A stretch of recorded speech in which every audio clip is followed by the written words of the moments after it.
23 বছর বয়সী মৌ যখন মেসেঞ্জারে ঢুকেই একটা ভিডিও ওপেন করলো, ভিডিওটিতে দেখতে পেল একটা ছেলে আর মেয়ে রথক্রিয়ায় ব্যস্ত। কিছুক্ষণ পরই মৌয়ের চোখ আটকে গেল, কারণ ভিডিওতে থাকা মেয়েটি যে সে আর ছেলেটি যে রাজ বুঝতে বাকি নেই। অন্তরঙ্গ মুহূর্তের ভিডিওটা দেখে তার মাথা ঘুরতে লাগলো। আজ তার গায়ে হলুদ ছিল, কাল তার বিয়েটা হচ্ছে তার ভালোবাসার মানুষ মাহিমের সাথে। মাহিম এসব দেখলে সহ্য করতে পারবে না। কি হলো, কথা বলছেন না যে? ভিডিওটা আপনার হবু বরকে সেন্ড করব নাকি? কি চাও তুমি? তোমার সাথে ফ্রেন্ডশিপ করাটাই আমার ভুল ছিল, এতদিনে বুঝতে পারলে? আমি তো জোর করে কিছু করিনি, তুমি নিজের ইচ্ছায় দিয়েছো। ভিডিওটা অনেক সুন্দর হয়েছে, ফেসবুকে শেয়ার হলেও তুমি রাতারাতি সেলিব্রিটি হয়ে যাবে। আর আমি চাই কাল সকালে রাস্তাঘাটের মানুষ সবাই তোমার রূপের প্রশংসা করুক। কি বলো? রাজ, প্লিজ স্টপ। আমাদের 4 বছরের সম্পর্কের শেষ পরিণতি বিয়েতে রূপ নিচ্ছে। তোমার পায়ে পড়ি, তুমি কিছু করো না। আমি মাহিমকে বড্ড বেশি ভালোবাসি, তাকে হারাতে পারবো না। প্লিজ তুমি ভিডিওটা ডিলিট করে দাও। আশ্চর্য, পায়ে পড়তে বলেছি কি তোমায়? যখন আমার সাথে ফিজিক্যাল রিলেশন করেছো তখন তোমার ভালোবাসা কোথায় ছিল? তখন কেন মনে হয়নি তুমি মাহিমকে ঠকাচ্ছ? তোমার মতন মেয়ের এমনই হওয়া উচিত। রাজ, তখন মাহিমের সাথে ব্রেকআপ ছিল, কিন্তু পরে বুঝতে পারি মাহিমকে ছাড়া আমি বাঁচব না, আর মাহিম আমাকে তার থেকেও বেশি ভালোবাসে। ওসব বাদ দাও, প্রেম ভালোবাসায় রাগ অভিমান একটা অংশ, তাই বলে সামান্য রাগ অভিমানের জন্য আমার মতন জাস্ট ফ্রেন্ডের কাছে সব দিয়ে দেবে? যাই হোক, কাল সকালে আমার সাথে হোটেলে সময় দিতে হবে। হোটেল বুক করা আছে, 2 ঘন্টা হলেই চলবে। রাজ, প্লিজ, এটা সম্ভব নয়, আমি এসব করতে পারবো না। আরে, তোমাকে কি আমি জোর করেছি? জোর করিনি তোমায়। মন চাইলে এসো, না চাইলে তোমার হবু বর দেখবে তোমার ভিডিওটা। মৌ চোখের পানি মুছে বলল, আমি আসবো, ঠিকানাটা দাও। আমি হোটেলের ঠিকানা দিয়ে ল্যাপটপটা অফ করে দরজার দিকে তাকাতেই দেখলাম কথা কাজ শেষ করে রুমে আসছে। অফিস থেকে এসেই ল্যাপটপে তুমি যে কি যে করো বুঝি না। খাবে আসো। না, তুমি খাও, আমি খেয়ে এসছি। কথা কিছু না বলে চলে গেল। কিছুক্ষণ পর কথা প্লেটে করে খাবার নিয়ে এসে মুখের সামনে ধরলো। হাঁ করো তো। আমি হাঁ না করতে থাকে পারলাম না। নিজে খেলাম, কথাকেও খাইয়ে দিলাম। খাওয়া শেষ করে কথার শাড়ির আঁচল দিয়ে হাতটা মুছে নিলাম। রাতে শুয়ে শুয়ে ভাবছি কথা এসব জানতে পারলে খুব কষ্ট পাবে, কারণ কথা আমাকে বড্ড বেশি ভালোবাসে, তা আমি বুঝতে পারি। ওই কি হলো? ওদিকে ফিরে কি ভাবছো? কই কিছু না তো। আমাকে বুকে নেবে না? হ্যাঁ, হাসো আমার পাগলিটা। কথাকে বুকে নিতেই বুঝতে পারলাম কথা কাঁদছে। এই পাগলি, কাঁদছো কেন? তুমি আমাকে কখনো ছেড়ে যাবে না তো? জানো, রোজ সৃষ্টিকর্তার কাছে বলি যে তোমার বুকেই যেন আমি শেষ নিঃশ্বাস ত্যাগ করি। জানো, সৃষ্টিকর্তার কাছে কত বলি যেন আমাদের একটা সন্তান দেয়। সবাই বাবুকে আদর করে, আর আমাদের বাবু নেই।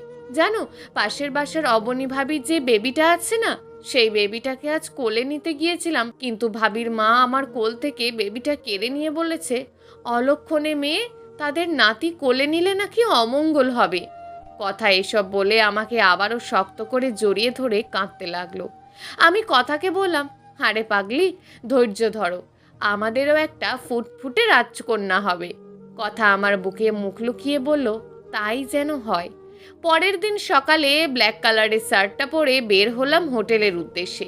হোটেলে গিয়ে দেখি নীল রঙের একটা শাড়ি পরে বসে আছে মৌ। শাড়িতে খুব সুন্দর লাগছে। মৌকে নিয়ে হোটেল রুমে ঢুকে গেলাম। রুমে গিয়ে দরজাটা বন্ধ করে দিতেই মৌ ভয়ে জড়সড় হয়ে গেল। তার চেহারায় স্পষ্ট ভয় দেখতে পাচ্ছি। অথচ এই মৌ আজ থেকে 6 মাস আগে আমার সাথে হোটেলে নিজের ইচ্ছায় তার সতীত্ব দিয়েছে। আজ সেই মৌয়ের ভয়ার্ত চাহনিটা দারুণ লাগছে। মৌয়ের কাছে গিয়ে মৌকে একান্ত আপন করে নিলাম। আমাকে সরানোর শক্তি মৌয়ের নেই। মৌয়ের অনিচ্ছা থাকা সত্ত্বেও সব কিছু বিলিয়ে দিতে যে হবেই, কারণ এটা তার পাপের ফল। কিছুক্ষণ পর গায়ের ওপর শার্টটা জড়িয়ে হোটেল থেকে বের হয়ে আসলাম। মৌ হোটেল থেকে বের হয়ে সোজা বাসায় এসে পড়ে। বাসায় আসলেই মৌয়ের মা জিজ্ঞেস করে কোথায় ছিল এতক্ষণ সে। মৌ সোজা সাপটা উত্তর দেয় সে বান্ধবীর বাসায় গিয়েছিল। তার মা চলে যায়। মৌ শাওয়ার নিতে বাথরুমে চলে যায়। সকালের কথা মনে করে সে প্রচণ্ড কান্না করে। শাওয়ারের পানির সাথে সাথে চোখের পানিও ঝরছে। এই কান্না যে কাউকে দেখানো যাবে না। সকালবেলা মৌ তার নষ্টা শরীরটাকে লাল বেনারসিতে জড়িয়ে বিয়ের আসরে বউ সেজে বসেছে। মৌয়ের বারবার মনে হচ্ছে সে কি দেবে তার স্বামী মাহিমকে বাসর রাতে। মন চাইছে সুইসাইড করতে। এদিকে রাত্রিবেলা বাসায় এসে আমি রুমে গিয়ে শার্টটা খুলে ফ্যান ছেড়ে বসলাম। মাথার ওপর ফ্যান ঘুরছে, সাথে আমার মাথায় নানা রকম কথা ঘুরপাক খাচ্ছে। হঠাৎ কথা এসে বলল, কি হয়েছে, কি ভাবছো এত গভীর মনোযোগ দিয়ে? আমি কিছু না বলে পকেট থেকে একটা বকুলের মালা বের করে কথার খোঁপায় পরিয়ে দিলাম। কথা কিছু না বলে আমায় জড়িয়ে ধরে বলল, কখনো আমায় ছেড়ে যাবে না তো? যদি যাও আমাকে তোমার হাতে খুন করে যেও। কথার কপালের ঠিক মাঝখানে আলতো করে ভালোবাসার স্পর্শ এঁকে বললাম, কোথাও যাব না তোমায় ছেড়ে। এইবার একটু হাসো মোর প্রিয়তমা। কথা না হেসে আবারও কান্না করে দিল। দিনগুলো ভালোই কাটছিল। মৌকে এক সপ্তাহে একদিন হোটেলে ডেকে নিয়ে আসি। এদিকে মৌয়ের ননদ নাফিসা মেয়েটার সাথে খুব ঘনিষ্ঠ সম্পর্ক হয়েছে।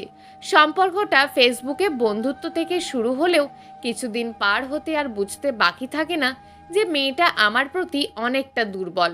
অথচ 2 বছর ধরে নাকি রাফি নামে এক ছেলের সাথে বিয়ে ঠিক হয়ে আছে। বিদেশ থেকে ফিরলেই বিয়ে। নাফিসার সাথে রাফির প্রেমের সম্পর্ক স্কুল জীবন থেকেই। বিয়ে ঠিক হওয়ার সত্ত্বেও নাফিসা রুম ডেট করতে রাজি হয়ে যায়। কয়েকদিন হোটেলেও গিয়েছি। নাফিসাকে তাই সুযোগ বুঝে হোটেলে আসতে বলে সেও সায় দেয়। আমি যথারীতি সকাল 10টায় অফিসের নাম করে যখন বের হই তখন দেখি কথা রান্না করছে। আমি বাসা থেকে বের হয়ে অফিসে গিয়ে দুপুরের সময় অফিস থেকে ছুটি নিয়ে নিই। নাফিসাকে যখন হোটেল রুমে ঢুকবো তখন হোটেলের নিচের তলায় রিসেপশনে দেখি কথার মতন কাউকে।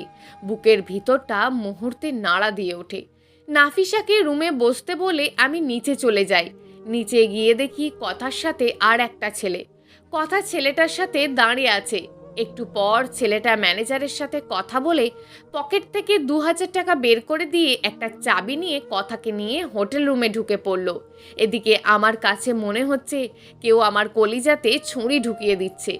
যে কথা আমাকে ছাড়া বাহিরে বের হতো না, আজ সে কথাই অন্য একটা ছেলের সাথে। না, এ হতে পারে না। যে কথা আমাকে হারানোর ভয়ে কাঁদতো, আজ সেই কথাই হোটেলে নোংরামি করতে আসছে। আমি আর কিছু সহ্য করতে পারছি না।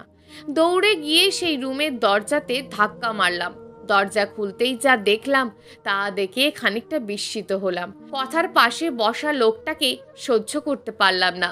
দৌড়ে গিয়ে লোকটার গালে চড় বসিয়ে দিলাম। তোর কি করে সাহস হয় আমার বউকে নিয়ে হোটেলে নষ্টামি করতে আসার? তোমার কি করে সাহস হয় অন্যের বউকে নিয়ে হোটেলে নষ্টামি করার? কি করে সাহস হয় অন্যের বোনকে নিয়ে হোটেল রুমে সময় কাটাবার? কি বলছো এসব কথা? হ্যাঁ, আমি সব ঠিকই বলছি। তুমি মৌ নামের মেয়েটার সাথে কি করেছো জানো না? এখন মৌয়ের ননদ নাফিসাকে নষ্ট করতে নিয়ে এসছো। বলো, তুমি যা করছো এটা ঠিক? তুমি যেমন তোমার স্ত্রীর সাথে অন্য কাউকে সহ্য করতে পারো না, তেমনি অন্য কেউ তার স্ত্রী বা বোনের সাথে অন্য কাউকে কিভাবে সহ্য করবে? হ্যাঁ হ্যাঁ, আমি যা করেছি সব ঠিক। আমার বুকে যে প্রতিশোধের আগুন জ্বলছে সেই আগুন আমি মাহিমের বুকেও জ্বালাতে চাই। কথা খানিকটা বিস্মিত হয়ে প্রশ্ন করে, কিসের আগুন তোমার? শুনবে? শোনো তাহলে। তুমি তো জানো আমাদের ফ্ল্যাটের দক্ষিণের রুমটা সব সময় তালা দেওয়া থাকে। কেন জানো? কারণ রুমটাতে আমার কলিজার টুকরো শেষ নিঃশ্বাস ত্যাগ করে। মা আর আমার ছবির পাশে যে মেয়েটাকে দেখতে পাও সেটা জান্নাত। সে আমার বোনই ছিল না, আমার মায়ের যত্নটা তার কাছ থেকেই পেতাম। যে বোনটা আমাকে খাইয়ে দিত, আমি তাকে না খাইয়ে দিলে বোনটা খেত না। আমার মায়ের মতন টেক কেয়ার করতো, সেই বোনটাকে হারাতে হয় মাহিম নামের জানোয়ারের জন্য। আজ থেকে 4 বছর আগের কথা। জান্নাত যখন কলেজে নতুন ভর্তি হয়েছে, কলেজের একটা ছেলের সাথে তার সম্পর্ক হয়। ছেলেটার নাম ছিল মাহিম। মাহিম জান্নাতকে বিয়ের কথা বলে জান্নাতের সাথে একান্তে সময় কাটায়। একদিন মাহিম জান্নাতকে তার বার্থডের কথা বলে ডেকে নিয়ে যায় হোটেলে। হোটেলে গিয়ে দেখে মাহিম এবং তার চার বন্ধুরা ড্রিঙ্কস করছে। জান্নাত যখন এসব দেখে বের হয়ে আসতে চায়, তখন মাহিম জান্নাতের সামনে একটা ভিডিও ওপেন করে বলে, দেখো তো ভিডিওটা কেমন হয়েছে। জান্নাত ভিডিওটা দেখে আঁতকে ওঠে। মাহিম, তুমি ভিডিওটা ডিলিট করে দাও, তুমি না আমায় ভালোবাসো। হ্যাঁ জান পাখি, ডিলিট করে দেব, তবে আমার বন্ধুদের সাথে তোমাকে একটু থাকতে হবে। জান্নাত ঠাস করে মাহিমের গালে চড় বসিয়ে দিল। মাহিম জান্নাতকে বলে, এই শোন, তুই যদি আজ চলে যাস তাহলে তোর ভিডিওটা তোর ভাইকে সেন্ড করব, সারা দেশবাসী দেখবে। সেদিন জান্নাত আর না করতে পারেনি। চারজন নরপশু জান্নাতকে অমানবিক ভোগ করে। জান্নাত বাসায় এসে তার মুখটা তার ভাইকে আর দেখায়নি। বাড়িতে এসে সুইসাইড করে। পোস্টমর্টম রিপোর্টে ধরা পড়ে জান্নাত 2 মাসের প্রেগনেন্ট ছিল। মরার আগে জান্নাত তার ডায়েরিটায় সব লিখে গেছে। আমি এখনো রাতে ঘুমাতে পারি না, এখনো আমার বোনের চাঁদ মাখা মুখটা ভেসে ওঠে। মাহিমের 4 বন্ধু জান্নাতের মরার কিছুদিন পরেই একসাথে রোড অ্যাক্সিডেন্টে মরে যায়।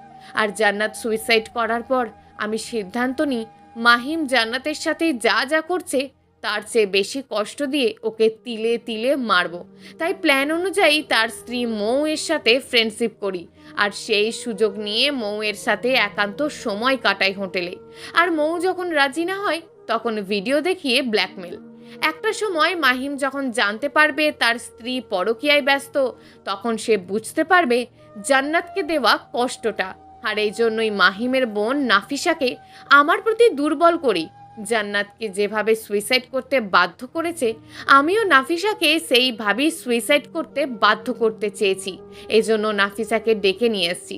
কিন্তু হোটেলে এসে তোমার এই রূপটা দেখতে পাবো কোনো দিন ভাবতে পারিনি।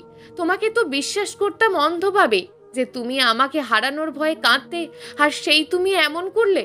বাহ রাজ, বাহ, এই চিনেছ আমায় এতদিনে।